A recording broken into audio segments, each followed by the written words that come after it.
रेग्ना को हमेशा के लिए हटाने के लिए। वो अब भी पैनिक में है, सोच रही है कि शायद उसके मैजिक में कुछ गलत हो गया है, लेकिन आखिरकार वो डिसाइड करते हैं कि वो दोबारा टाइम स्टॉप करेगी। क्रिम्सन इसी का इंतजार कर रहा था। वो गोलेम की मदद से एरिया में रखे गए बॉम्ब्स को ब्लास्ट कर देता है। बहुत सारे लोग घायल हो जाते हैं और ये अल्टिमिशिया का ध्यान भटकाने के लिए था, ताकि वो मेंटली और ज्यादा डिस्टर्ब हो जाए। और ये बहुत अच्छे से काम करता है। अल्टिमिशिया और ज्यादा पैनिक करती है, समझ नहीं पाती कि क्या हो रहा है। अगर उसे सबको बचाना है तो उसे पूरी दुनिया को रिवाइंड करना पड़ेगा। वो ट्राई करते हैं, लेकिन नेबुलिन उसे रोक देता है, कहता है कि ऐसा करने से उसका पूरा मैजिक खत्म हो जाएगा। क्रिम्सन इस बात से इरिटेट होता है और वो किमेरा के पीठ पर रेग्ना को लेकर वापस ग्लोब चैम्बर चला जाता है, एक टेलीपोर्टेशन रूम जो धरती और चांद के अलग अलग पॉइंट से जुड़ा हुआ है। वो देश छोड़ना चाहता है और कुछ समय के लिए थोड़ा आराम करना चाहता है, लेकिन रेग्ना उठ जाता है, होश में आता है और मना कर देता है जाने से। वो कहता है कि जब तक वो अल्टिमिशिया को मार नहीं देगा तब तक वहाँ से नहीं जाएगा। क्रिम्सन उसे शांत करने की कोशिश करता है, उसकी तारीफ करता है कि उसने बहुत अच्छा काम किया और अब उसे आराम की जरूरत है, लेकिन रेग्ना फिर भी नहीं मानता। वो किसी तरह उठकर सिल्वर बैटल मोड एक्टिवेट कर देता है। क्रिम्सन तुरंत किमेरा को ऑर्डर देता है कि उसे रोके। फिर वो रेग्ना के सिर पर पैर रख देता है, कंप्लेन करता है कि ये टेक्निक उसके टेलीपोर्टेशन रूम को नुकसान पहुंचा सकती है, लेकिन अब बहुत देर हो चुकी है क्योंकि दीवार पर एक क्रैक आ चुका है। नेबुलिन बाहर से ये देख लेता है और उनका लोकेशन ट्रैक कर लेता है। क्रिम्सन को यकीन नहीं होता। वो टेलीपोर्टेशन रूम का दरवाजा खोलने की कोशिश करता है, लेकिन दरवाजा खुलता ही नहीं। नेबुलिन अब पक्का तय करता है कि वो इस रूम को डिस्ट्रॉय करेगा और उन्हें खींच के बाहर निकालेगा। ये सुनकर क्रिम्सन और भी गुस्सा हो जाता है, तो गोलेम को ऑर्डर देता है कि उन्हें मार दे। गोलेम तुरंत नेबुलिन पर फायर करता है। नेबुलिन फिर बॉर्जियस से मदद मांगता है और बॉर्जियस भी एक्शन में आ जाता है। इसी बीच रेग्ना अब भी किमेरा से खुद को छुड़ाने की कोशिश करता है। वो उन्हें तोड़ देता है और अपने आप से कहता है कि अब वो बाहर के सभी ड्रैगन्स को खत्म करेगा। क्रिम्सन हैरान रह जाता है, गुस्से से भड़क उठता है कि रेग्ना उसके दुश्मन की मदद कर रहा है और उसका प्लान बर्बाद कर दिया। लेकिन रेग्ना को कोई फर्क नहीं पड़ता, वो और ज्यादा पावर अप कर लेता है। खुशकिस्मती से वो इमरजेंसी एग्जिट के थ्रू टेलीपोर्टेशन रूम से निकल जाते हैं और पहुंच जाते हैं एक मिलिट्री बेस में। क्रिम्सन को तुरंत ले जाया जाता है रॉयल आर्मी के स्पेशल कोर की कमांडर और किंगडम की सेकंड प्रिंसेस स्टार्लिया लीजे के पास। क्रिम्सन उसके बारे में सब कुछ जानता है और उसे नफरत करता है। लीजे बिना हाथों के पैदा हुई थी, लेकिन उसकी आंखें हर चीज से निकलने वाली ऑरा को देख सकती है और वही ऑरा उसे किसी भी चीज को सिर्फ अपने दिमाग से कंट्रोल करने की पावर देती है। उसने सबसे पहले एक सिल्वरवेयर सेट कंट्रोल किया था, इसलिए उसका नाम पड़ गया सिल्वरवेयर प्रिंसेस। कुछ लोग उसे चमत्कार मानते हैं और आधी दुनिया उसे जानते हैं। जब वो 3 साल की थी उसने 3 इन्फीरियर ड्रैगन्स को मार गिराया था। 6 साल की उम्र में एक कॉम्बैट टूर्नामेंट जीता। 8 साल में एक ड्रैगन के झुंड को खत्म किया। 10 साल के बाद वो एक मास्टर सिल्वर स्मिथ बन गए जो जबरदस्त सिल्वर इक्विपमेंट्स बनाती है। अब वो 16 साल की है और एक कोर यूनिट की कमांडर है जिसमें इलाइट सोल्जर्स होते हैं जो उसके बनाए हुए इक्विपमेंट्स का यूज करते हैं। क्रिम्सन को उससे इसीलिए नफरत है क्योंकि वो तुरंत छूत पकड़ लेती है और क्रिम्सन उस पर सवालों की बौछार करना शुरू करते हैं, अपने वेपन्स उस पर पॉइंट करके। वो जानना चाहते हैं कि क्रिम्सन कौन है और वह वहाँ कैसे पहुँचा। क्रिम्सन सोच समझ के जवाब देने का फैसला करता है। उसे पता है कि स्टार्लिया और उसकी यूनिट देश से टेलीपोर्ट करना चाहते हैं क्योंकि 2 सुपीरियर ड्रैगन्स उनका पीछा कर रहे हैं। इसका मतलब उनका गोल एक ही है, उन सभी को एक साथ मिलकर भागना चाहिए। क्रिम्सन उसे चकमा देना चाहता है, लेकिन उसे पता है कि स्टार्लिया इमोशंस के हिसाब से ऑरा देख सकते हैं और लोगों की ईमानदारी समझ सकती है। अगर वो थोड़ा सा सच मिला के झूठ बोले तो उसे धोखा दे सकता है। वो अपने बाएं आंख दिखाने का फैसला करता है जिससे सब लोग हैरान हो जाते हैं। वो अपना इंट्रोडक्शन देता है, मैं हूँ क्रिस विस, एक मैजिशियन। बड़े बड़े जादूगर कभी कभी इंसानों जैसे नहीं दिखाई देते और इस यूनिट में ऑलरेडी एक मैजिशियन है तो उसका ड्रैगन है उन्हें विश्वास दिलाएगा। वो कहता है कि उसे अपना राज छुपाने की जरूरत नहीं है क्योंकि अगर स्टार्लिया के इंस्टिंक्ट्स को लगा कि वो दोषी है तो वो उसे तुरंत पकड़ लेगी। स्टार्लिया उसे एक बड़ा तलवार देती है जिससे क्रिम्सन हैरान हो जाता है। वो हमेशा उन लोगों को वेपन्स देती है जो उसे पसंद होते हैं और उसे क्रिम्सन पसंद आया क्योंकि वो झूठ बोलता है। क्रिम्सन तलवार उठाता है लेकिन स्टार्लिया उसे तुरंत उसके हाथों से छीन लेती है। पर ये सब एक चाल थी। उसने क्रिम्सन को तलवार इसलिए छूने दिया क्योंकि वो सिल्वर का इस्तेमाल करके लोगों की असली नेचर देख सकती है। एक इंसान का असली स्वभाव उसके जिंदगी का वो हर एक पल होता है जो उसने जिया है और क्रिम्सन का असली रूप एक अंधेरा है जिसमें मौत छुपी है। वो तुरंत सबको आदेश देती है कि तलवारें निकाल लो और क्रिम्सन पर कैपिटल में हुए एक्सप्लोजन का दोष लगाते हैं। क्रिम्सन समझाने की कोशिश करता है लेकिन स्टार्लिया उसे एक भी मौका नहीं देती। वो यूनिट की मैजिशियन फू की तरफ मुड़ता है और उसे मदद मांगता है, लेकिन फू मना कर देता है क्योंकि वो अपने कमांडर की बात बिना सवाल के मानता है। स्टार्लिया अपने तलवार क्रिम्सन पर फेंकती है जिससे वो डर के मारे चीख उठता है, लेकिन असलियत में उसे फर्क नहीं पड़ता। अगर स्टार्लिया उसे मार दे वो वैसे भी नहीं मरेगा। वो तो इस मौके का फायदा उठा के बेस में छुप जाएगा और रेग्ना के साथ भाग जाएगा। पर तभी अचानक रेग्ना वहाँ आ जाता है और तलवार को रोक देता है, कहता है कि सिर्फ उसे ही हक है क्रिम्सन को मारने का। स्टार्लिया के होश उड़ जाते हैं उसे वहाँ देखकर। रेग्ना को शक होता है कि क्रिम्सन ने कुछ किया है, लेकिन इस बार शायद वही विक्टिम है। बाकी सब लोग हैरान हो जाते हैं कि रेग्ना आखिर अंदर आया कैसे। स्टार्लिया जोर से चीख कर जमीन पर गिर जाते हैं और ये देखकर उसकी यूनिट कंफ्यूज हो जाती है। उसकी तीव्रतम नजरिना उसे उठाते हैं और स्टार्लिया रेग्ना की तरफ पॉइंट करके कहते हैं, ये तो एक तलवार है जिसके हाथ है। रेग्ना कंफ्यूज हो जाता है और सोचने लगता है कि शायद क्रिम्सन ने कुछ गड़बड़ की है। क्रिम्सन सोचता है कि स्टार्लिया रेग्ना को किस नजर से देख रही है क्योंकि वो दुनिया को अलग तरीके से देखती है। उसकी नजर में रेगना एक तलवार है जिसका शरीर है। स्टारलिया घबराने लगते हैं और फिर से गिर जाते हैं, जिससे उसकी यूनिट को गुस्सा आ जाता है। उन्हें लगता है कि रेगना ने उसके साथ कुछ किया है। वो लोग रेगना पर अटैक करने की कोशिश करते हैं, लेकिन रेगना कुछ ही पंचेस में उन सबको रोक देता है। स्टारलिया उसे घूरते हुए सोचते हैं कि वो एक परफेक्ट फ्यूजन है, एक इंसान और सिल्वरिन का।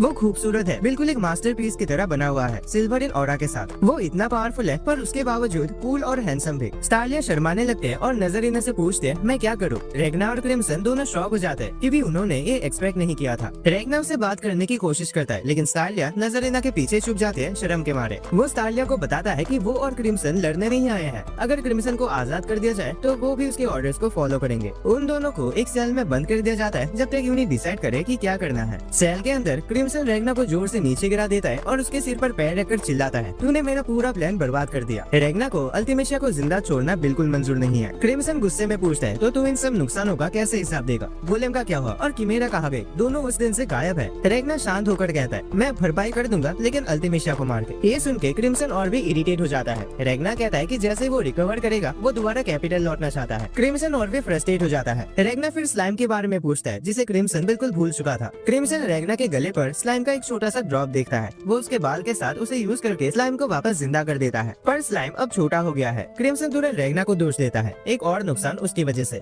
रेगना माफी मांगता है। स्लाइम पूछता है कि ये जगह है कहाँ, जिसका जवाब रेगना भी नहीं दे सकता। क्रिम्सन उन्हें बताता है कि वो लोग स्टारलिया के एक अंडरग्राउंड मिलिट्री बेस में है। वहाँ के लोग खतरे में है क्योंकि उन पर सुपीरियर ड्रैगन्स का निशाना है। ये सुनकर रेगना का प्लान बदल जाता है। अब वो कैपिटल लौटने की जिद छोड़ देता है। दूसरी तरफ सोल्जर स्टारलिया के साथ एक मीटिंग में करंट सिचुएशन का रिपोर्ट देते हैं। ड्रैगन्स कुछ अजीब बिहेव कर रहे हैं। ऐसा लगता है जैसे वो बिजी है या कुछ और सोच रहे हैं। स्टारलिया सोचती है और समझाती है कि ड्रैगन जा चुके हैं, लेकिन वो लोगों को जाने नहीं देना चाहते। पर फिर भी ये एक अच्छा मौका हो सकता है तैयारी करने के लिए। तभी क्रिम्सन और रेगना आते हैं, जिससे स्टारलिया शर्मा जाते हैं और अपनी आंखों को कवर कर लेते हैं। क्रिम्सन उन सबको यहाँ से सही सलामत भागने में हेल्प करने की ऑफर देता है। उसे पता है कि वो लोग ड्रैगन ब्लड को एक मैजिक सोर्स के रूप में यूज करके टेलीपोर्ट करना चाहते हैं। प्लान तो सॉलिड है पर काम नहीं करेगा क्योंकि दुश्मन की मिलिट्री पावर बहुत ज्यादा है। लेकिन अगर वो मिलकर काम करे तो क्रिम्सन उन्हें दुश्मन के बारे में जानकारी दे सकता है और एक सुपर वेपन भी दे सकता है जो अकेले ही सुपीरियर ड्रैगन्स को हरा सकता है। और ऑब्वियसली वो सुपर वेपन है रेगना। स्टारलिया रेगना का नाम सुनते ही ब्लश कर जाते हैं, लेकिन फिर अपने आप को संभालती है और कोऑपरेट करने से इनकार कर देती है। क्रिम्सन अपना फोकस उन सुपीरियर ड्रैगन्स में से एक पर डालता है जो उन्हें टारगेट कर रहा है, ऑल्टोजोरा। ऑल्टोजोरा मिलिट्री अफेयर्स को मैनेज करता है और लीड भी करता है। उसकी पावर है केमिकल सिंथेसिस। वो जहर बनाता है जो उसके टारगेट्स को या तो खत्म कर देता है या हिप्नोटाइज। अपने ही खून से वो उस जहर को गैस की तरह फैला सकता है जो एक बड़े एरिया को कवर करता है। किस्मत से वो पॉइजन, सनलाइट और सिल्वरिन से न्यूट्रलाइज हो जाते हैं। ये इन्फॉर्मेशन उनके लिए काफी यूजफुल हो सकती है ऑल्टोजोरा से लड़ने के लिए। हालांकि उसकी आर्मी की पावर पॉइजन और हिप्नोसिस की वजह से मल्टीप्लाई हो जाएंगी। स्टारलिया और उसकी यूनिट को इस इन्फॉर्मेशन पर शक होता है, लेकिन क्रिम्सन उन्हें याद दिलाता है कि अगर वो झूठ बोलता तो स्टारलिया तुरंत पकड़ लेती। वो रेगना से कहता है कि उसे किसी तरह कन्विंस करे क्योंकि स्टारलिया उसे पसंद करती है। रेगना श्योर नहीं होता कि वो कर पाएगा या नहीं, लेकिन वो कोशिश करता है क्योंकि वो वहाँ के लोगों की मदद करना चाहता है। जब वो सेल में थे, क्रिम्सन ने उसे बताया था कि उसने कैलकुलेट किया है कम से कम 10,000 ड्रैगन्स और 13 सीट के साथ जिन्हें ऑल्टोजोरा और टेरेक्टोरा लीड कर रहे हैं उन पर अटैक करेंगे। बेस में सिर्फ 2000 लोग हैं, जिसमें सोल्जर्स और नागरिक दोनों शामिल हैं। इसका मतलब है कि सब लोग मारे जाएंगे। क्रिम्सन ने उससे कहा था कि फिलहाल के लिए अल्टीमेशिया को भूल जाए ताकि वो देश से निकल सके। वो सब कुछ यूज करेगा, यहाँ तक कि रेगना को भी, ताकि सब लोग सर्वाइव कर सके। रेगना स्टारलिया को कन्विंस कर लेता है कि चाहे क्रिम्सन कितना भी खतरनाक हो, उसे ड्रैगन से ज्यादा नफरत किसी और से नहीं है। इसीलिए उसने उसके साथ टीम बनाई है और क्योंकि वो दुनिया का सबसे बेस्ट ड्रैगन हंटर है, वो चाहता है कि स्टारलिया उसका इस्तेमाल करे। स्टारलिया इतनी खुश हो जाती है कि उसका पहला प्यार उसे कह रहा है कि उसका यूज करे, लेकिन वो शांत रहते हैं और काम करने के लिए हाँ करते हैं। क्रिम्सन इस फैसले से खुश होता है और चाहता है कि वो इस प्लान को अपने हिसाब से मॉडिफाई करे। स्टारलिया को उसमें कोई इंटरेस्ट नहीं होता, उसके लिए वो सिर्फ एक इन्फॉर्मेशन की दुकान है। वो कहते हैं कि वो सिर्फ जानकारी दे, बाकी सब वो खुद संभाल लेगी। क्रिम्सन हाँ बोलता है और उसे चेतावनी देता है कि गड़बड़ मत कर देना। फिर क्रिम्सन उसे समझाता है कि ड्रैगन्स ने अचानक से अपनी एक्टिविटी रोक दी थी क्योंकि उसने और रेगना ने कैपिटल में अल्टीमेशिया से लड़ाई की थी। शायद इसी वजह से वो सब यहाँ पर आ गए हैं। उसी वक्त वापस कैपिटल में उल्टे काम हुए अल्टीमेशिया को माइकल का कटा हुआ सर दिखाता है। वही माइकल जिसके बारे में कहा जा रहा था कि उसने डिजास्ट्रॉयज को हराया था। उल्टे कामुई ने माइकल को ढूंढ निकाला और उसे मार दिया, पर मरने से पहले माइकल ने कहा था कि रीपर उसके लिए जरूर आएगा। बेस में रेगना की पावर टेस्ट की जा रही होती है। वो एक तलवार में सिल्वरिन इन्फ्यूज करता है और आइजैक उसे टेस्ट करता है स्टारलिया के स्वॉर्ड को काटकर। वो तलवार उस स्वॉर्ड को आधा काट देती है, जिसे देखकर सभी लोग इम्प्रेस हो जाते हैं। रेगना समझाता है कि ये इफेक्ट ज्यादा देर तक नहीं चलेगा क्योंकि तलवारें वक्त के साथ खराब हो जाती है, लेकिन स्टारलिया की तलवारें हाई क्वालिटी की हैं, इसलिए टेंशन की कोई बात नहीं। स्टारलिया डिसाइड करती है कि सब वेपन सेकंड्स में रेगना का सिल्वरीन इन्फ्यूज करवा जाए। यहाँ टेलीपोर्टेशन रूम में फू और उसकी टीम को मैजिक सर्कल्स और जरूरी मैजिक की क्वांटिटी हैंडल करने में दिक्कत हो रही थी। सिर्फ एक आदमी को टेलीपोर्ट करने के लिए उन्हें 15 से ज्यादा इन्फीरियर ड्रैगन्स का खून चाहिए। चाहे वो सब ड्रैगन्स को मार भी दे जो उन पर अटैक करने वाले हैं, तब भी 2000 लोगों के लिए काफी नहीं होगा। उन्हें और एक्सपेरिमेंट्स करने होंगे, लेकिन अभी टाइम नहीं है। तभी क्रिम्सन आता है और मदद करने का फैसला करता है। वो उस पर भरोसा नहीं करता, लेकिन वो मना भी नहीं कर सकता। इसी बीच स्टार्लिया रेगना से अकेले में बात करती है। वो उसे अपने स्टोरेज से 3 तलवारें देते हैं, क्योंकि उसके पास स्पेशल स्वॉर्ड बनाने का वक्त नहीं है। फिर वो रेगना से कहते हैं कि बैटल के बाद वो सोलेरियंस ज्वाइन करना चाहते हैं और एक ड्रैगन्स करेज बनना चाहते हैं। उसे पता है कि जब वो लोग यहाँ से भाग जाएंगे तो वो 1000 से ज्यादा लोगों का ख्याल नहीं रख पाएगी। अगर वो सोलेरियन ज्वाइन करते हैं तो वो लोग उसके लोगों को प्रोटेक्ट करेंगे, लेकिन वो बैटल में मर भी सकते हैं। और अगर ऐसा होता है तो वो चाहते हैं कि रेगना उसकी जगह सोलेरियन ज्वाइन करे और उसके लोगों की मदद करे। वो उसे रिक्वेस्ट करते हैं, लेकिन अफसोस रेगना मना कर देता है, क्योंकि उसे सोलेरियंस पसंद नहीं। वो कहता है कि स्टार्लिया को ऐसा नहीं लगना चाहिए कि उसकी मौत है, लेकिन स्टार्लिया समझाती है कि जब से ये वार शुरू हुई है उसकी सेंसेस कह रही है कि उसकी किस्मत में मरना लिखा है। फिर वो थोड़ा पॉजिटिव हो जाते हैं और रेगना को याद दिलाती है कि उसने खुद कहा था कि उसे यूज करे। इसका मतलब है कि अब वो उसका सबऑर्डिनेट है और एक सबऑर्डिनेट को अपने लीडर के ऑर्डर्स मानने चाहिए। ये सुनकर रेगना इम्प्रेस हो जाता है। वो कभी भी बैटल के दौरान मरने के बारे में नहीं सोचता, और जब सोचता भी है तो लगता है कि ठीक है अगर हो गया तो। लेकिन स्टार्लिया पूरी तरह से सभी सिचुएशन के लिए तैयार है, जो उसे रेगना से भी ज्यादा केपेबल बनाता है। उसकी विल पावर इतनी जबरदस्त है कि वो चमक उठती है और रेगना को लियोनी का याद आती है। यही वो लोग हैं जिन्हें रेगना हमेशा जिंदा देखना चाहता है। वो डिसाइड करता है कि अपने पावर्स तीनों स्वर्ड्स में ट्रांसफर करेगा और स्टार्लिया से कहता है कि तुम ड्रैगन्स करेज बन जाओ, क्योंकि मैं तुम्हें प्रोटेक्ट करूंगा। सूरज ढलने लगता है और स्टार्लिया का यूनिट एनिमी का इंतजार करता है। जैसे ही सूरज ढलता है ऑल्टोजोरा दिखाई देता है और बेस पर अटैक करना शुरू करता है जमीन से निकलने वाली टेंटिकल से। उसने स्टार्लिया के जमीन में सेट किए गए बैरियर्स तोड़ दिए होते हैं, लेकिन बेस इतना स्ट्रॉन्ग है कि वो उसे झेल सकता है। लेकिन उसी वक्त टेरेक्टोरा आसमान से आता है और सीधा बेस पर गिरता है। स्टार्लिया को तुरंत क्रिम्सन का दिया गया एक टिप याद आता है, जो इस अटैक को काउंटर करने के लिए था। उस हमले का डैमेज बहुत कम होता है और टेरेक्टोरा काफी दूर उछल जाता है, जिसे देखकर ऑल्टोजोरा हैरान रह जाता है। टेरेक्टोरा उसे बताता है कि उसका अटैक काउंटर हो गया जैसे वो बेस से टकराने वाला था। असल में ये सब रेगना ने किया था। वो उस जगह खड़ा होता है जहाँ टेरेक्टोरा गिरा था। हाथ में 2 स्वर्ड्स होते हैं जो इतने सिल्वरिन से भरे होते हैं कि चमक रहे होते हैं। ऑल्टोजोरा सोचता है कि क्या यही रीपर है, लेकिन टेरेक्टोरा कहती है कि ये सिल्वरिन उसके बॉडी से नहीं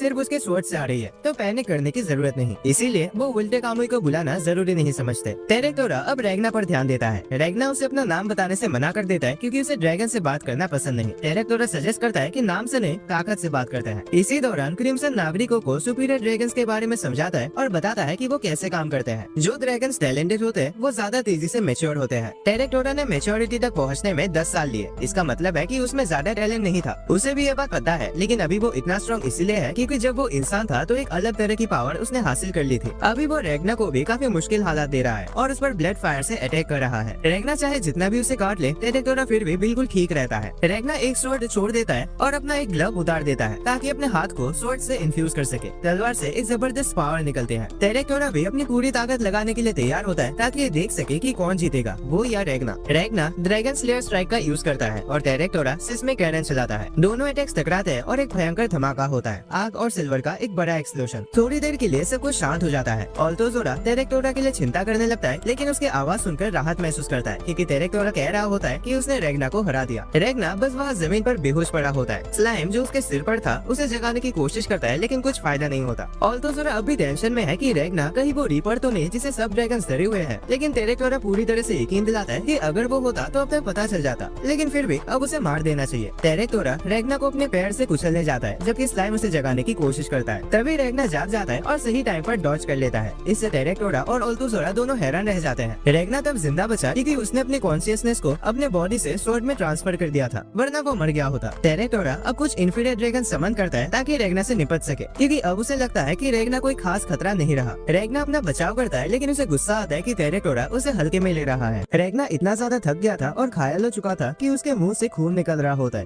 लेकिन फिर भी वो टेरेक्टोरा से लड़ना चाहता है जो अब जा रहा होता है। रेगना उसे रोकने की कोशिश करता है, क्योंकि उनका तो ताकत के जरिए बात करने का एग्रीमेंट था ना। टेरेक्टोरा जानता है कि अब काफी बात हो चुकी है। उसे समझ आ गया है कि रेगना उसे ज्यादा स्ट्रॉन्ग है। अगर उसका तलवार उसकी पावर को झेल पाता तो वो जीत गया होता। ऑल्टोजोरा टेरेक्टोरा को ऑर्डर देता है कि वो सीधा स्टार्लिया के पास जाए और अपने कैरन से उस पर अटैक करे। रेगना अब भी हार नहीं मानता और उसे रोकने की कोशिश करता है, लेकिन इन्फीरियर ड्रैगन्स का अटैक रुकता ही नहीं। रेगना इतना थक चुका होता है, घायल होता है और घुटनों पे होता है, लेकिन ड्रैगन्स रुकने का नाम ही नहीं ले रहे हैं। तभी शिन वहाँ पहुँचता है, उसे बचाता है और डांटने लगता है कि वो इन्फीरियर ड्रैगन से हारा कैसे। गार्म भी वहाँ आ जाता है, जिसे देखकर रेगना पूछता है कि वो बेस की रक्षा क्यों नहीं कर रहे। तभी और भी ज्यादा ड्रैगन्स उन पर हमला करते हैं और ये लोग उनसे तेजी से निपट लेते हैं। गार्म समझाता है कि बेस के ज्यादातर एंट्रेंसेस अब ब्लॉक हो चुके हैं। आइजैक की स्क्वाड उस एक बचे हुए एंट्रेंस को गार्ड कर रहा है जो अभी भी खुला है और स्टारलिया 200 सोल्जर्स के साथ मिलकर लड़ रही है। शेन और गार्म सिर्फ रेगना की मदद करने आए हैं, लेकिन रेगना को लगता है कि उसे किसी की जरूरत नहीं है। ये सुनकर शेन गुस्से से पागल हो जाता है, खासकर जब रेगना ये कहता है कि उसे कोई नहीं मार सकता, इसीलिए उसे अकेले लड़ने दो। अचानक रेगना एक ड्रैगन के पीठ से फिसल जाता है और गिर पड़ता है। तभी शेन एक पावरफुल मूव का यूज करके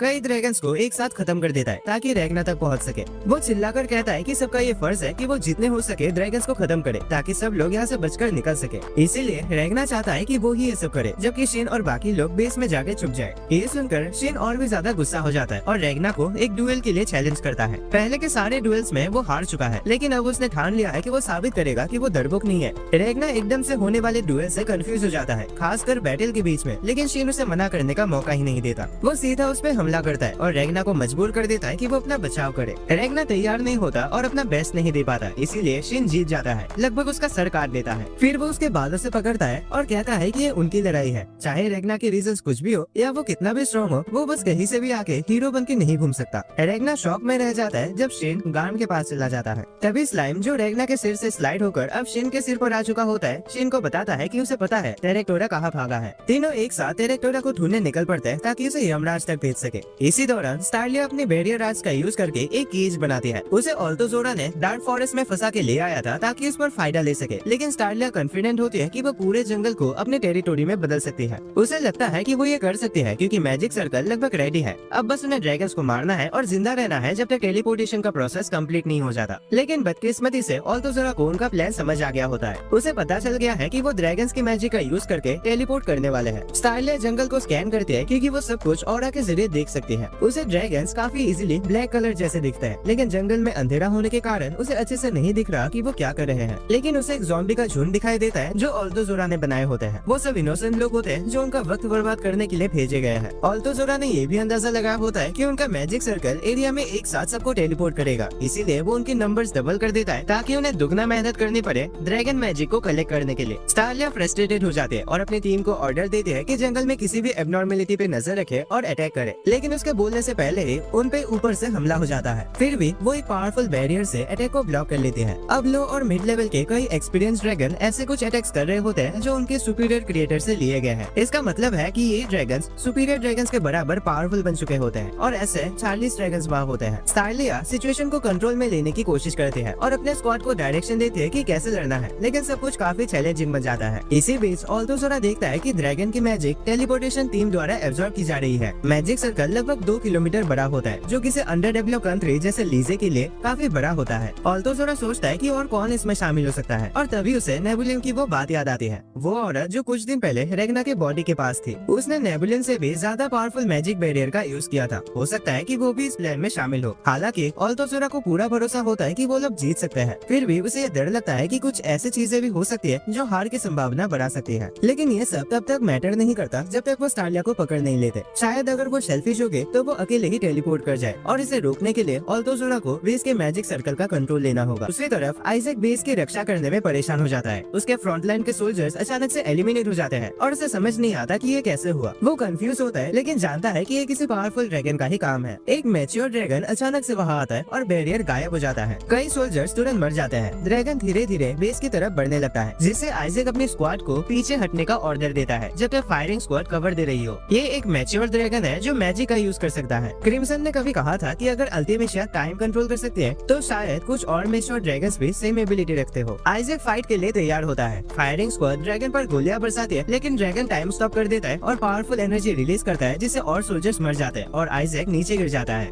वो कंफ्यूज होता है क्योंकि उसे समझ नहीं आता कि इस तरह के पावरफुल अटैक को कैसे ब्लॉक करे जो उसकी क्षमता के बाहर हो। लेकिन फिर वो खुद को मोटिवेट करता है, अपनी तलवारें उठाता है और ड्रैगन की तरफ भागता है। शायद ड्रैगन के पास कोई कमजोरी हो, जैसे टाइम स्टॉप का लिमिट या कोई कूल डाउन पीरियड, पर जो भी हो उसे अभी कुछ करना होगा जब तक टाइम नॉर्मल है। ड्रैगन फिर से एक एनर्जी वेव छोड़ता है, लेकिन आइजैक इस पर उसे ब्लॉक करता है और ड्रैगन के कंधे को थोड़ा सा डैमेज दे देता है। ड्रैगन पीछे जंप करता है और फिर से टाइम स्टॉप करने की कोशिश करता है, पर तभी क्रिम्सन आ जाता है। ड्रैगन क्रिम्सन को अल्टीमेशिया समझ लेता है और कंफ्यूज हो जाता है। क्रिम्सन एक बॉल उस पर फेंकता है जो उसे और ज्यादा कंफ्यूज कर देता है। ड्रैगन श्योर नहीं होता कि उसे बॉल को पकड़ना चाहिए या नहीं, इसलिए वो टाइम स्टॉप कर देता है। जैसे ही टाइम स्टॉप होता है वो बॉल एक्टिवेट हो जाता है, एक फ्लैश ग्रेनेड जैसे एक्सप्लोड करता है और धूप जैसा चमकदार रोशनी रिलीज करता है। ड्रैगन जलने लगता है और दर्द से चीखने लगता है जब तक वो राख में बदल नहीं जाता। उसके बाद टाइम फिर से नॉर्मल हो जाता है। आइजैक और बाकी लोग उस धूप के असर से परेशान होते हैं। क्रिम्सन उन्हें बताता है कि उसने ड्रैगन को मार दिया है और समझाता है कि उसका फ्लैश ग्रेनेड बॉल कैसे काम करता है। वो बॉल धूप स्टोर कर सकता है और आमतौर पर 1 सेकंड से भी कम के लिए रोशनी रिलीज करता है, लेकिन क्योंकि वो सिर्फ तब एक्टिवेट होता है जब टाइम स्टॉप होता है, इस वजह से वो रोशनी ज्यादा देर तक चलता है। ड्रैगन दर्द के कारण कंफ्यूज हो जाता है और कुछ करने में नाकाम हो जाता है, सिर्फ जलता रहता है। तभी कोई बोलता है और आइजैक उस आवाज को नहीं पहचानता। वो गुस्से में पूछता है कि कौन है। क्रिम्सन बताता है कि उन 1500 नागरिकों में से एक है जो उसने रिक्रूट किया है। वो लोग भी लड़ने के लिए बेचैन थे, इसीलिए क्रिम्सन ने उन्हें हथियार दिए और उन्हें हिप्नोटाइज कर दिया। आइजैक इस बात से बहुत गुस्सा हो जाता है, लेकिन क्रिम्सन उसे और उसके स्क्वाड को भी हिप्नोटाइज कर देता है। उसने पता लगाया कि ऑल्टोजोरा उनका प्लान समझ चुका है और उसे बर्बाद करने की कोशिश कर रहा है, इसीलिए उसे तुरंत एक बैकअप प्लान बनाना पड़ा। अब ये हिप्नोटाइज वाला टीम ज़ॉम्बी से लड़ेंगे ताकि टेलीपोर्टेशन सर्कल वाले एरिया में लोगों की संख्या कम हो जाए। तभी सबको महसूस होता है कि विंग ब्लड लाइन का 13 सीट टेलीपोर्टेशन रूम की दीवार तोड़ने की कोशिश कर रहा है। जैसे ही वो एंटर करता है, हर तरफ से बैरियर उसे मारते हैं, जिससे वो गुस्से में चीखने लगता है। उसकी चीख पास में सो रहे फू को इरिटेट करती है। 13 सीट फू से कहता है कि अगर वो उसे मैजिक सर्कल तक ले जाए तो बदले में वो उसे एक आराम की मौत देगा, लेकिन फू का मूड नहीं है। उसका बस एक ही गोल है, ड्रैगन को पलट पलट के मारना। बैटल से पहले उसने स्टारलिया को बताया था कि मिड लेवल और मैच्योर ड्रैगन्स का खून टेलीपोर्टेशन के लिए 100 गुना ज्यादा मैजिक देता है। 13 सीट इस काम के लिए परफेक्ट है। फू अपने नॉन ह्यूमन आर्म का पावर रिलीज करता है, ड्रैगन को हराता है और उसका सारा मैजिक एब्जॉर्ब कर लेता है। वो अपने काम से खुश होता है, लेकिन उसकी टीम उस पर हमला कर देती है और कहती है कि उसने अपने नॉन ह्यूमन आर्म का कंट्रोल खो दिया है। क्रिम्सन ये सब देख रहा होता है और फू की ताकत से इम्प्रेस हो जाता है। अब उसका इंटरेस्ट इस यूनिट में बढ़ जाता है और वो मिनिमम डैमेज के साथ उनका कंट्रोल लेना चाहता है। तभी ऑल्टोजोरा के कुछ टेंटेकल्स एरिया में घुस जाते हैं, लेकिन हिप्नोटाइज सिविलियंस उनका तुरंत सामना करते हैं और उन्हें हटा देते हैं। क्रिम्सन सबको कहता है अब देर मत करो, जल्दी निकल जाओ। वापस जंगल में बैटल अभी भी जारी है। स्टारलिया और उसकी स्क्वाड पूरी तरह से थक चुकी है। हवा में उड़ते ड्रैगन्स उनके एयरफोर्स से खेल रहे हैं और उन्हें जमीन पर गिरा रहे हैं। स्टारलिया कुछ सोल्जर्स को हवा में लॉन्च करती है ताकि कुछ ड्रैगन्स के बैरियर को तोड़ सके और उन पर अटैक हो सके।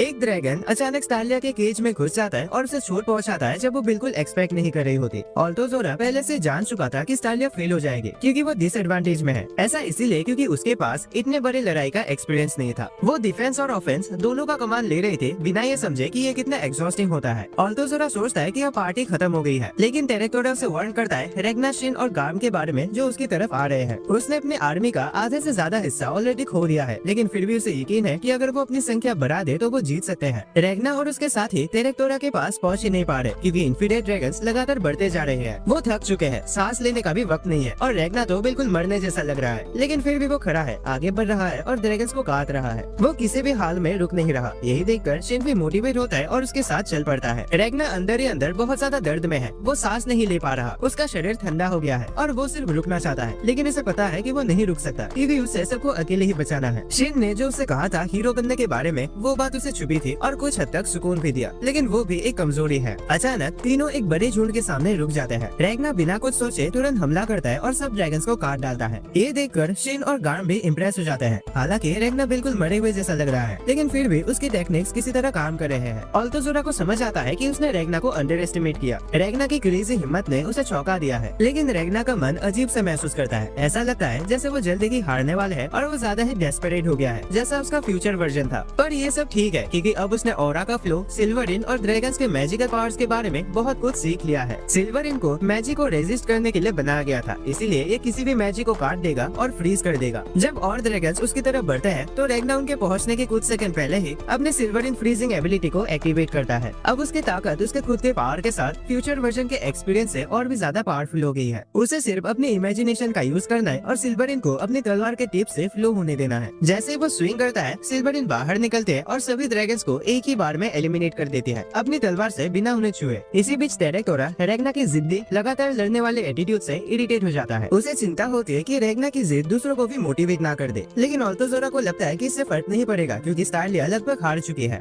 वो जमीन पर घायल पड़ी होती है और हिल भी नहीं पा रही होती। कुछ ड्रैगन्स उस पर हमला करने की कोशिश करते हैं, लेकिन एक सोल्जर क्रिस्टोफर उसकी मदद के लिए आ जाता है। स्टारलिया उससे कहती है कि नॉर्थ वेस्ट की तरफ जाओ, तो वो उसे उठाता है और उस डायरेक्शन में निकल जाता है। इससे पहले स्टारलिया ने क्रिम्सन से ऑल्टोजोरा का लोकेशन ट्रैक करने के लिए मदद मांगी थी। क्रिम्सन को ये रिस्की लगा, लेकिन फिर भी उसने अनुमान लगाया कि ऑल्टोजोरा बेस से लगभग 1 किलोमीटर के रेडियस में है। इस जानकारी के बेसिस पे स्टारलिया ने ये समझ लिया कि टेरेक्टोरा ने रेग्ना को ऑल्टोजोरा के लोकेशन से दूर खींच लिया था। क्रिम्सन ने ये भी बताया कि ऑल्टोजोरा अपने आसपास पास आंखें उगा सकता है जिससे वो लगभग 2 किलोमीटर तक देख सकता है। तो उसका लोकेशन किसी ऐसे एरिया में होना चाहिए जहाँ से पूरे बेस का सबसे अच्छा और बड़ा व्यू मिलता हो। स्टालिया अपनी सेंसेस उस डायरेक्शन में तेज करता है और अल्तोजुरा का पता लगा लेती है। अल्तोजुरा समझ जाता है कि उसका लोकेशन ट्रेस हो गया है, तो वो एक जहरीला गैस छोड़ता है ताकि स्टालिया रुक जाए। नजरीना अचानक उसके पीछे आकर एक सरप्राइज अटैक करते हैं, उसका सिर और दिल फाड़ देती है। लेकिन बदकिस्मती से अल्तोजुरा का बॉडी अब भी खड़ा होता है। नजरीना महसूस करती है कि ये एक नकली बॉडी थी। वो कहती है कि अब आगे का काम स्टालिया करे और वहाँ से चली जाती है। स्टालिया उसका शुक्रिया अदा करती है और कहती है कि असली अल्तोजुरा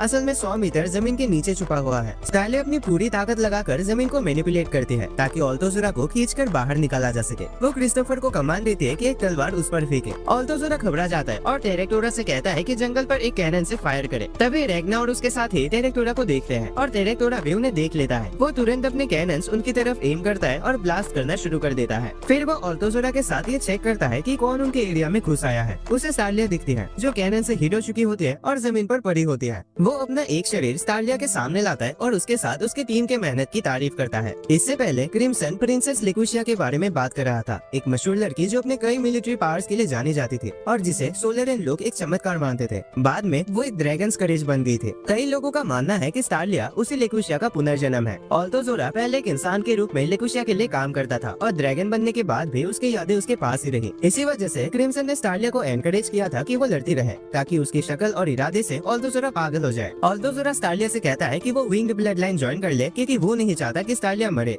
वो ये तक कहता है कि उसके सोल्जर्स भी चाहते हैं कि वो जिंदा रहे। तभी स्टालिया होश में आते हैं और समझ जाते हैं कि अल्तोजुरा उसे लिकुशिया से कंपेयर करने लगा है। वो उसे बताते हैं कि वो सिल्वरिन को कंट्रोल कर सकते हैं क्योंकि ये मैजिक को रेजिस्ट करने के लिए बनाया गया है और वो उस रेजिस्टेंस को अपनी मर्जी से चला सकती है। हो सकता है कि वो एक जनरल के रूप में अल्तोजुरा का मुकाबला ना कर सके, लेकिन मैजिक रेजिस्टेंस की तुलना में वो उससे बेहतर है। वो कई सारे बैरियर्स बनाते हैं और एक बड़ा सा भाला समन करते हैं जो अल्तोजुरा को चीर कर पेड़ से जोड़ देता है। अल्तोजुरा का शरीर फ्रीज हो जाता है, लेकिन वो अपने सर पर एक मुंह उगा लेता है ताकि बात करता रहे। वो समय बर्बाद नहीं करना चाहता और तुरंत स्टालिया को जहर दे देता है, लेकिन 2 सोल्जर्स तुरंत आकर उसे वहाँ से ले जाते हैं। उनका कहना है कि वो मर जाए तो चलेगा, लेकिन अल्तोजुरा के हाथ नहीं लगनी चाहिए। क्रिस्टोफर भी वहाँ पहुँचता है और भाले को अल्तोजुरा के शरीर से निकाल देता है, जिससे वो शांति से तबाह हो जाता है। स्टालिया अपनी यूनिट से टेलीपैथी की मदद से बात करती है ताकि उन्हें लड़ने के लिए वापस मोटिवेट कर सके। वो उनके इरादे को महसूस करके उसे भाले में ट्रांसफर करती है। वो सफलता से अपने सभी सोल्जर्स की इच्छा शक्ति को भाले में समा देते हैं और क्रिस्टोफर को आदेश देते हैं कि उसे टेरेक्टोरा पर फेंके। अल्तोजुरा तुरंत टेरेक्टोरा को इस खतरे के बारे में चेतावनी देता है और टेरेक्टोरा भी तुरंत रिएक्ट करके अपना कैनन चला देता है। दोनों अटैक्स टकराते हैं जिससे एक जबरदस्त आग और सिल्वरिन का धमाका होता है, लेकिन भाला कैनन को चीर कर निकल जाता है क्योंकि सोल्जर्स की विल पावर बढ़ चुकी होती है। तभी अल्तोजुरा जमीन से एक मॉन्स्टर के रूप में बाहर आता है और स्टालिया पर हमला करने की कोशिश करता है, लेकिन नजरीना उसे किसी तरह बचा लेती है। इसी दौरान भाला सीधा टेरेक्टोरा के शरीर से गुजर जाता है और रेग्ना उसे पकड़ लेता है। वो उसे अपने हाथ से मिलाकर टेरेक्टोरा पर सिल्वरिन का एक भयंकर हमला करता है। टेरेक्टोरा कैनन चलाने की कोशिश करता है, लेकिन अब देर हो चुकी होती है। रेग्ना स्लाइम पर गिर जाता है और परेशान होता है कि शायद टेरेक्टोरा ने खुद को उड़ा दिया है जब वो सिल्वरिन से घिर गया था। इसीलिए वो स्लाइम से कहता है कि उसे फिर से टेरेक्टोरा के पास ले जाए ताकि उसका काम खत्म किया जा सके। दूसरी तरफ अल्तोजुरा घबरा जाता है और जोर जोर से टेरेक्टोरा को बुलाता है, डर के मारे कि कहीं वो मर न गया हो। टेरेक्टोरा जवाब देता है कि वो मरने वाला है, लेकिन दुश्मन को लेकर जाएगा। अल्तोजुरा बड़े दुख के साथ उसे कहता है कि वो दोबारा अपने आप को उड़ा दे और इस बार उसके मौत का कुछ मतलब हो। दोनों एक दूसरे से अलविदा लेते हैं और अल्तोजुरा उस एरिया से दूर चला जाता है। टेरेक्टोरा अपनी सारी पावर्स अपने आखिरी अटैक में जमा करता है, जिससे एक भयंकर धमाका होता है। लेकिन किस्मत से रेग्ना समय पर वहाँ पहुँचता है और एक्सप्लोजन को रोकने के लिए सिल्वरिन का एक बड़ा लेयर बनाता है। दूर से सोल्जर्स उस धमाके को देखते हैं और स्टालिया उन्हें बताते हैं कि रेग्ना उसे संभाल रहा है। अगर वो फेल होता है तो सबकी मौत तय है। रेग्ना लगातार अपना सिल्वरिन निकालता रहता है, लेकिन वो धमाका इतना जबरदस्त होता है कि उसे पीछे धकेलता जा रहा था। वो अपनी पावर्स बढ़ाना चाहता है, लेकिन उसका तलवार टूटने के कगार पर है। स्टालिया ये देख सकते हैं और समझ जाते हैं कि ये प्रॉब्लम आखिर तलवार में है। वो हार मान चुकी होती है, लेकिन फिर भी हारना नहीं चाहते। वो अपने शरीर से बाहर जाकर कॉन्शियस फॉर्म में रेग्ना का साथ देने जाते हैं। वो उसके हाथ पर हाथ रखते हैं ताकि तलवार को मजबूत बना सके और थोड़े समय तक वहाँ टिक सके। वो रेग्ना से कहते हैं कि अपनी पूरी शक्ति लगा दे। रेग्ना उसके हाथ की सपोर्ट को महसूस करता है और अपने पूरे टीम के ऑरा को महसूस कर पाता है। दोनों मिलकर अपनी शक्तियों पर फोकस करते हैं, सिल्वरिन के एरिया को बढ़ाते हैं और एक्सप्लोजन का काफी हिस्सा फ्रीज कर देते हैं। लेकिन बदकिस्मती से एक्सप्लोजन सिल्वरिन को एब्जॉर्ब करके और भी तेज चलता है और पूरी ताकत से उन दोनों की तरफ आता है। तभी रेग्ना अपना सीक्रेट बताता है। उसके पास एक अल्टीमेट अटैक बचा हुआ है। वो और स्टालिया दोनों तलवार को छोड़ देते हैं और रेग्ना बताता है कि उसके अंदर एक और तलवार छुपी हुई है। वो चाहता है कि स्टालिया उसकी पावर को रिलीज करने में मदद करे। इसी तरह स्टालिया उसके अकेले भविष्य की यादों को देख लेती है और इमोशनल हो जाती है। रेग्ना अपने सिल्वरिन बैटल आर्ट्स का इस्तेमाल करता है, जबकि स्टालिया अपने सिल्वरिन शेपिंग एबिलिटी से उसे उसके पावर को पूरी तरह से रिलीज करने में मदद करते हैं। रेगना सोचता है कि उसे अकेले ही सारे ड्रैगन्स का शिकार करना होगा, वरना वो दूसरों पर निर्भर बन जाएगा और कमजोर पड़ जाएगा। लेकिन अब उसके दिल में एक आग सी जल रही है, एक नई उम्मीद का एहसास। वो अपनी सारी शक्ति एक मुक्के में फोकस करता है और तलवार को मुक्का मारता है, जिससे सारी पावर्स उस एक्सप्लोजन को फ्रीज कर देते हैं और उससे भी आगे तक निकल जाती है। दूर खड़ा ऑल्टोसोरा ये सब देख रहा होता है, इतना ज्यादा हैरान होता है कि कुछ बोल भी नहीं पाता। एक्सप्लोजन पूरी तरह से फ्रीज हो चुका होता है और रेगना उसके सामने खड़ा होता है। पीछे स्टारलिया और स्लाइम ये सब देखकर हैरान रह जाते हैं। स्टारलिया को भविष्य के रेगना की याद आती है और उसकी आंखों से आंसू निकल जाते हैं। वो असल में गुस्से में है कि रेगना इतना पावरफुल और खूबसूरत होने के बावजूद भी फ्यूचर में अकेला होता है, उसके लिए ये मंजूर नहीं है, इसीलिए वो और भी ज्यादा रो पड़ती है। रेगना इस मोमेंट से इमोशनल हो जाता है और उसका शुक्रिया अदा करता है कि उसने उसके फ्यूचर वाले वर्जन से मुलाकात की। स्टारलिया भी उसका धन्यवाद करते हैं कि उसने उसे और उसकी यूनिट को ये जीत दिलाने में मदद की। वो ये भी कहते हैं कि रेगना का आखिरी अटैक बहुत ही ज्यादा कूल था। उसके बाद वो उसे कहते हैं कि क्रिम्सन को छोड़कर उसके साथ आ जाए, वो उसे उस तरह का दुख भरा फ्यूचर नहीं जीने देगी। वो कहते हैं कि रेगना इसके बारे में सोच सकता है, लेकिन अगर वो मना भी करता है तब भी वो उसे अकेला नहीं छोड़ेगी। फिर वो अपने शरीर में लौट जाते हैं ताकि टेलीपोर्टेशन के लिए रेडी हो सके। रेगना वहाँ खड़ा उसकी शान में हैरान होता है। वो फिर से उसका शुक्रिया अदा करता है कि उसने उसके साथ जिंदा रहकर एक दूसरे को बचाया। फिर वो बेहोश हो जाता है। स्टारलिया अपने शरीर में वापस आ जाती है और जब टेलीपोर्टेशन मैजिक एक्टिवेट होता है तो सब लोग खुशी और सुकून महसूस करते हैं, ये सब कुछ ठीक हो गया है। लेकिन ये खुशी तुरंत खत्म हो जाती है जब स्टारलिया अचानक से अपना सर खो बैठती है, वोल्टे कामुई के अटैक की वजह से। फिर वो उसका सर वापस जोड़ देता है और रेगना पर हमला करने निकल पड़ता है, जिससे रेगना को लड़ने पर मजबूर होना पड़ता है। वो स्लाइम को भी मार देता है इससे पहले कि स्लाइम कुछ कर सके। रेगना अपने लिमिट तक पहुंच चुका है, अब जो बचा है वही उसकी असली कीमत है। उसे कैसे भी करके कुछ करना होगा क्योंकि अब वो फाइनल बॉस के सामने है। वापस कैपिटल में नेबुलियम टेंशन में होता है क्योंकि